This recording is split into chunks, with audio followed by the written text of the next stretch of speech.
Hi, everyone. Thank you for coming.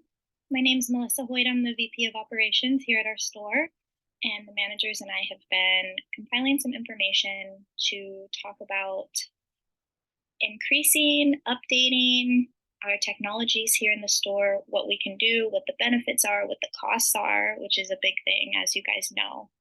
So I put a little slideshow together for you today to kind of explain everything that we've been talking about and get your input on it. So business practices and technology, where does it find us? Digital growth is defined as increased use of digital equipment and information on personal and global levels. And digital growth really impacts society in a lot of different ways, globally, locally, economically, health data. Digital growth has impacted both our company and companies worldwide by increasing access to goods. Companies have to keep up with new technology or they'll fall behind, which is what we are seeing now with our store, and it's not a good thing. Our company has seen lower than normal profits due to outdated systems. Outdated technology will cause inefficiencies in communication with guests, orders received, orders filled, production counts, website orders, customer satisfaction, and quick, secure checkout. So when we talk about identity development, we really have to talk about your identity as not only someone who works here for us, but you're also your personal identity.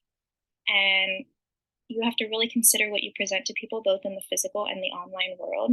A lot of ways that we present our identity in the physical world is, how you meet someone, what you say, how you treat them. Do you shake hands? Are you kind? The online world, people tend to be a lot more different. They're more comfortable putting things forward that they wouldn't be in person.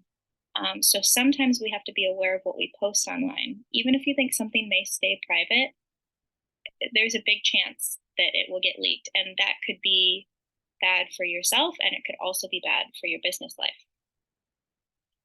So what develops and adds to your online identity? Social media posts, comments, images, friends. You really need to think about what blogs you follow, what websites you follow, what authors, what subscriptions. Because if someone wanders onto your page and sees that you like another store other than ours, or that you're following some kind of social cause that we don't agree with, people really grab onto that, and it just won't be good for either of us. You really need to go through and review what you're following and how you may be connected to it, even the smallest things that you may not realize. Keep tabs on your friends, because they may tag you in things. They may say that you were out somewhere that probably sometimes may not look good for our company.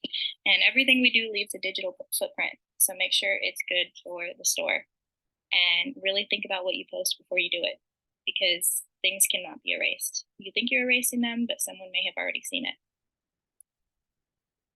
So Karl Marx really started conflict theory, and his big part of the theory that was stress in society makes social change. So the digital world brings to light inequality in the world. Really, people with less power are unable to incite change because they don't have the resources to get online and complain. They don't have the resources to be involved in these conversations. And widespread use of technology has created inequality in those unable to afford or access these technologies. George Mead started symbolic interaction theory, and his three main aspects of communication are meaning, language, and thought. And he says that the perspective that face-to-face interactions mold society. And so a lot of what he talks about is that symbols are used to shape what society thinks. The big double arches, the M for McDonald's. All of us know what that is. You don't have to know how to read. You don't have to go online and Google what it is. That's a symbol, and we've burned that into our brain that it's McDonald's. They have French fries. They make you happy. Yada yada, whatever. Now, McDonald's watches really close on what they output, because you haven't seen a lot of them coming out and speaking against a social rights group, and then they're burning up their they pretty much keep themselves squeaky clean. George Homans introduced the social exchange theory. This one's really interesting.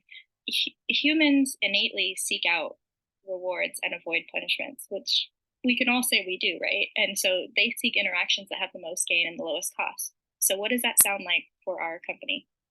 We want to have the best interactions, the best experience for the lowest cost. So, with these upgrades, we'll have to purchase all new technology for the store and for the employees. We're talking about buying laptops for the employees to be able to use at home to make sure that we have our security systems on there and nobody can get into the information. And we have to train the employees. We might have to have shutdown days to update our systems, and this is loss of revenue. But the benefits would include that we can reach a larger audience, we can keep up with competing stores, we can engage more consumers, we can receive customer feedback, build customer networks, boost in lead sales. You guys can find a lot more leads online for free. I know you guys in sales, you're going to want to make some more commission on that, communicate with audience faster and more efficiently, and lower marketing costs. So the digital divide that we've come up against now is that we have all this technology coming out, but there are a lot of groups that are either unable to afford it, unable to attain it, have no interest in obtaining it, don't understand how to use it. But also if we don't keep up with that, we're not going to continue to be a symbol in the present day society. What is our symbol right now?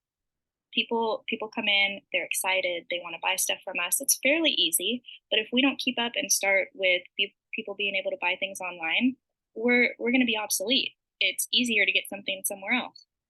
We have to equip our stores and our employees with the proper access to increase productivity and profits. Again, the laptops at home that we were talking about. So the way that society's kind of trying to bridge that digital divide is that there's a lot of nonprofit organizations that will help provide internet access, laptops, resources for people who don't understand how to use it. And we really have to think about, when we do make this step, will all of our consumers have the resources to be able to keep up? So conflict theory would tell us that through these times of lower than usual profits, which is the conflict, we need to make a change to upgrade and better compete with stores much like our own, which would be the upgrades I'm proposing today. Symbolic interaction theory would tell us that our symbol is becoming outdated.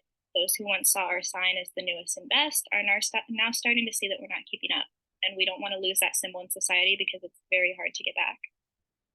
Social exchange theory would tell us that because humans seek out rewards and avoid punishment, they want fast, easy, reliable service, and for the lowest cost.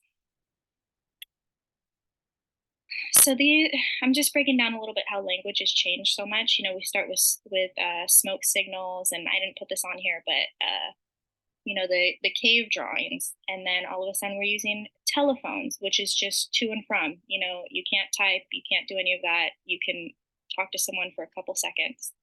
Then we're sending telegraphs, where basically an email, but kind of tapped out.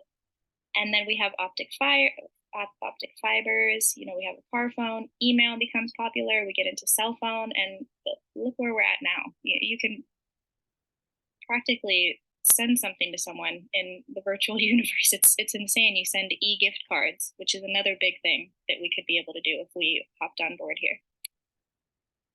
The impact of access. So socioeconomic status, low income households or cities might not have access to what we're talking about. The older generation may not know how to understand to access it. Intellectual processes, those with learning delays may not understand how to access, and those just completely uninterested. There is a big group of people that are uninterested in the way society is going these days with the new technological advances. How will better access help us? We can open access up for both employees and customers. Customers can be able to quickly access all sizes and availabilities rather than having to come into the store and dig through and ask one of us, and we go in the back. And in turn, employees can access quickly and ship it to them, and there's another sale we've made. POS systems can keep rewards on file. We can keep people's information on file if they want us to send something to them, or they want to send something to someone else. Some of our employees may be able to stay at home and access our meetings via Zoom. So then we talk about deviance, and this is something we have to worry about now that we're opening ourselves up to these new technologies. And deviance is behaviors that violate social norms. So it's very subjective. It can change by everyone's personal beliefs. In the physical world, some people might think that having tattoos is a deviance against society. Some people are very much into tattoos. Some people eat meat. Some people are vehemently against eating meat. Social deviants hack, fish. They do identity theft. Any illegal activities in the cyber world, which is what we're going to be opening ourselves up to. And another cost that's going to be a security team to make sure that we have the highest level of security so our consumers and our employees know that their information is not going to be hacked. With people becoming more comfortable sharing information online, it makes it easier for hackers to steal their information. A lot of people don't realize, you're checking in everywhere you go, you're posting pictures everywhere you go, you're just leaving breadcrumbs for people to pick up. So conflict theory would say that anytime there's a chance for the elite to make money, they'll push laws to hold down the less fortunate. So when making this change, we really have to ensure that we provide the same quality of care to our high-end customers as well as our lower-income customers. Symbolic interaction theory would say that society labels people or places as deviant and it sticks. So now that we are moving into the technological age, you and I and society, when we're putting things out, Twitter or Facebook or whatever. So I appreciate you all coming today to discuss the upgrades. We really believe that this is, once we move into a more tech friendly direction, for one, it's going to bring us all profit. Everything that we spend is just going to bring us more profit. It's going to make it more comfortable for all of us to work, for all of us to live, for our consumers to work and live. I explained how digital growth will benefit the company, how you all can create a positive digital identity with the store, what our challenges may be, and what our benefits may be. I introduced 3 sociological theories that better justifies said upgrades, explains how languages change, and expressed our concerns with virtual deviance. So please use a notepad in front of you and write down anything that you're thinking and come and let us know. We're really open to what we're doing and we're really excited about the next steps. Thank you so much.